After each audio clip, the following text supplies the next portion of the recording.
So you just watched Vanessa, who's on my team, give a tour of this beautiful apartment on Great Jones, and then you watched me give the same tour of the same apartment, just in a little bit of a different way. And I was hiding out there watching Vanessa give her tour, and then you were hiding out in the same stairwell watching me give my tour. And now we're gonna go through the highs and the lows of both tours and really mark down how you show an apartment or a home perfectly so that you can do it just like we do. So first up, your client, her name was Kim. Yes. Yeah? She walked through. What did you notice was the big difference between how I started the tour and how you started the tour? You did a much better job greeting them and making them feel welcome. Okay. Yes, I did. Like at the beginning, she walked in, you said, "Hi, this is the kitchen," right? I did. Yeah. And that's okay, because this is the kitchen. But you always have to remember, and we talk about this all the time, is that every showing, whether you're showing a buyer for the first time or the 10th time, is a place to make a new relationship, right? Mm-hmm. It's a place to have a stronger conversation, and you're really trying to get to know them and make them feel comfortable in the space, just like it's their home. So I don't want to jump around a little bit, but I don't know if you noticed, like towards the end, we were going to the bedrooms, I did a little thing where I had them show me their master bedroom.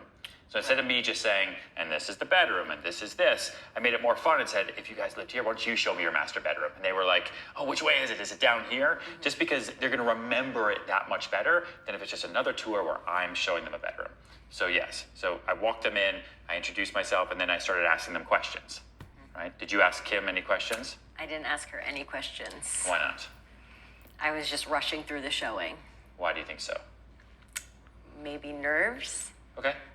Yeah, sometimes that's totally okay, especially if you're meeting a first-time buyer, right? And you're seeing them for the first time. It's kind of like a first date, right? Kind of meeting someone for the first time, even on the street. Like you don't really know what to do and you're just trying to get through it. And the easiest way to get through those first showing nerves and anxiety is just to ask questions. Like let the client help you. And they're gonna do that by walking you through their whole life story. So what brings you here? Like, have you been looking for a long time? You know, why are you moving? Where do you currently live? Do you have dogs? Are you recently married? What's your family situation? Just ask them as many questions as you can while also giving the tour, because it's going to help you understand really what they want, right? Right.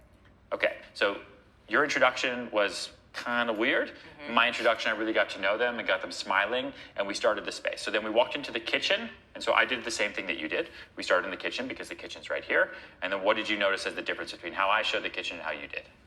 I needed to be more aware of the materials, what everything was made of, what was the actual fridge and not Right. storage. Yes.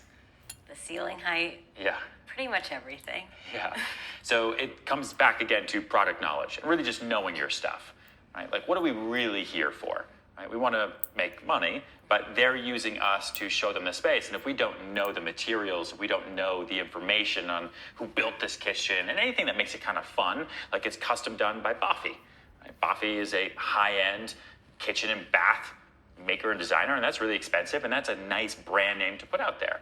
You know, you've got this brushed metal cabinetry that's really actually pretty cool and specific for the space. So there's little things and details that you can talk about that also carry the conversation and help you with the tour.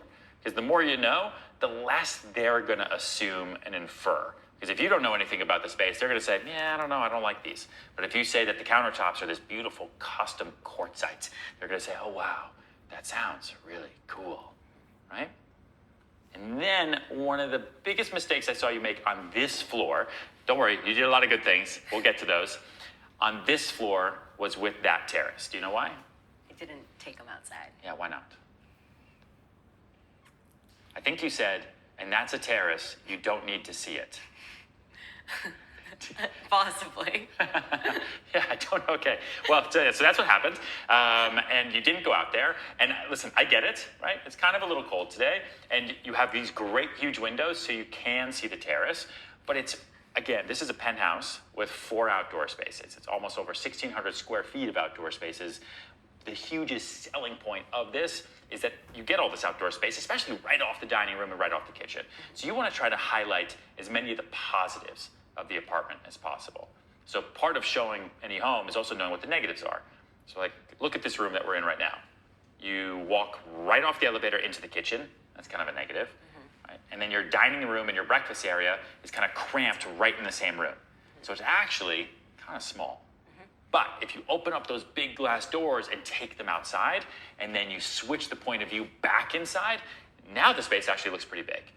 So it's not just me trying to show them the outdoor space because it's outdoor space. It's really me trying to consistently reset their memory of the home into the most positive light possible, which when you're outside and you see the grill and you smell the air and you look back at the interior space with the whole home lit up, it seems much cooler than it does when you're in here and you're like, I don't know where the dining table goes, right? So does that make sense why I took them there? Definitely. I didn't think I needed to take them outside because you could see it. Yeah. It's a little cold out, but the way you explained it, I really get how you can show rather than tell how big this place is. Yeah, and so you also use story.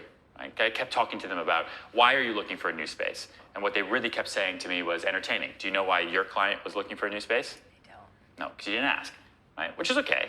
And maybe she'll come back, but you always want to make sure to ask all those questions so that you can then gear the showing towards what they really want.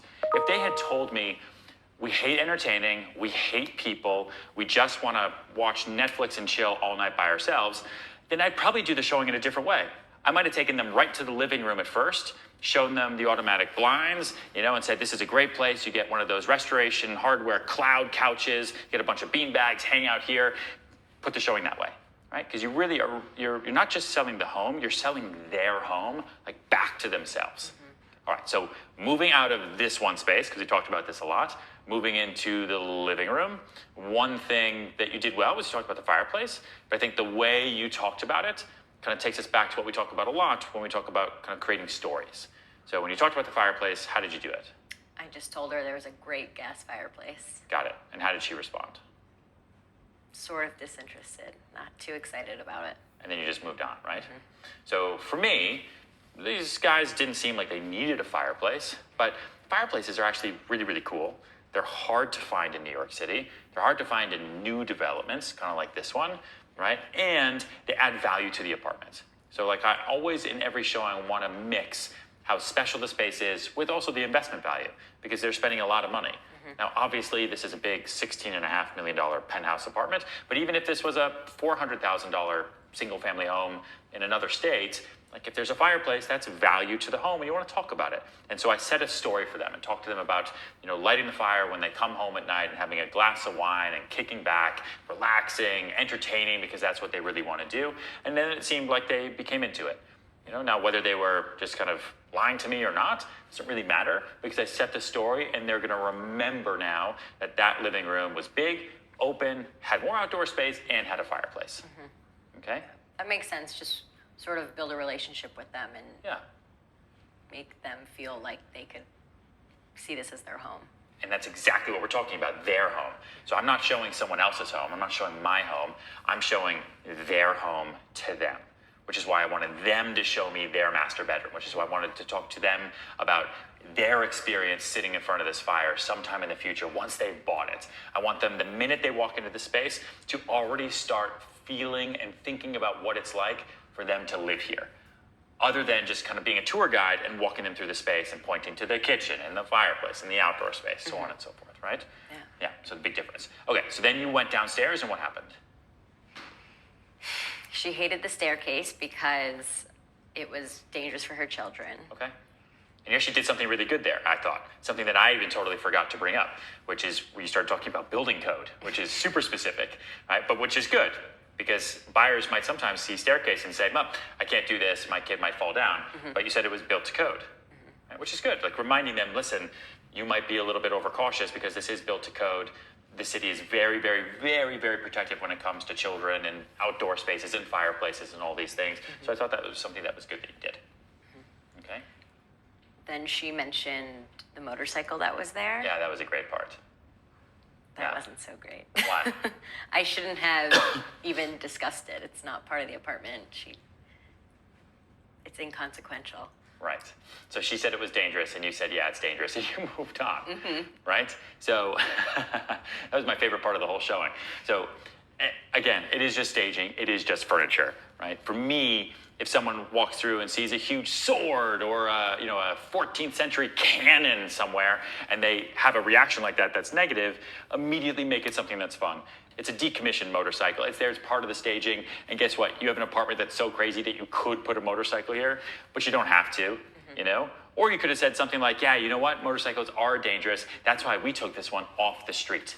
We took it out of harm's way and we put it inside an apartment. Flip it around. It's not a big deal for her. It's not going to make the difference between whether she's going to buy the apartment or not because we put a motorcycle downstairs. But you don't want her leaving this house ever remembering anything negative, whether it had to do with the staging, the paint color, or the ceiling heights, right? That makes sense. Okay. Every home that you show, whether it's this one or whether it's one that's really, really, really small, you as the agent need to know everything that's negative about it so that you can hit all the positives. So you already know when they're coming in, what they're going to feel, what they're going to think, so you can immediately either attack it, kind of on the offense, or you know what to do when you're on the defense. So like for those guys, for me, when they came through, they didn't like the open kitchen. And so I really do. So I didn't hit him with something at the beginning as how to change it. But the minute I saw that they didn't like walking into the kitchen, we started talking about ideas where you could put a little wall here, put some art on the other side, and do something like that. I know that everybody who's coming into this space is going to look at that building and think it's a big negative. So it's something that I'm not even going to wait till we get downstairs where you really notice it because the ceilings are lower and the bedrooms are darker. I'm going to hit it right up here. So I'm going to go on the offense on that objection and turn that negative into a positive. And the positive is that it provides a really, really great value for your apartment because those apartments are so expensive. That's 40 Bond Street. It's full of celebrities. The penthouse is $80 million. So you're going to have people who live in there in a regular apartment who paid what you paid to have a penthouse with 1,600 square feet of outdoor space, plus your own roof deck with a hot tub. So get them excited about the value and have them not think so much about the fact that there's another building right there. There's nothing I can do other than put huge trees that block it, which we don't have. So I have to figure out a way to kind of mentally and financially turn that negative into a positive, if that makes sense. Yeah, so spin any negative into a positive and get out ahead before they can have any objections. Now listen, you don't want to get out ahead of every objection because sometimes buyers might not notice them. Like there's certain objections to this apartment, like for the fact that you actually have a firehouse across the street. And I don't want to get out ahead of that if they don't really care, or if they think it's really beautiful. That's really up to them. And I actually think it's a really, really pretty building. But everyone I know is going to bring that up. And even if they don't, it's good for them to know that they're going to have some really, really cool neighbors. Right? And then we ended on the roof. And that's where everything fell apart. Yes. Yes? Why? Yes. I had a hard time overcoming her not liking the jacuzzi. Yes. Right. And so how did you take that and end the showing? I said, kids love jacuzzis. Okay. Yep. Yep. And she was nervous about kids not liking jacuzzis because they can drown in them, right? I didn't think of that. Yes. Yeah, especially little kids.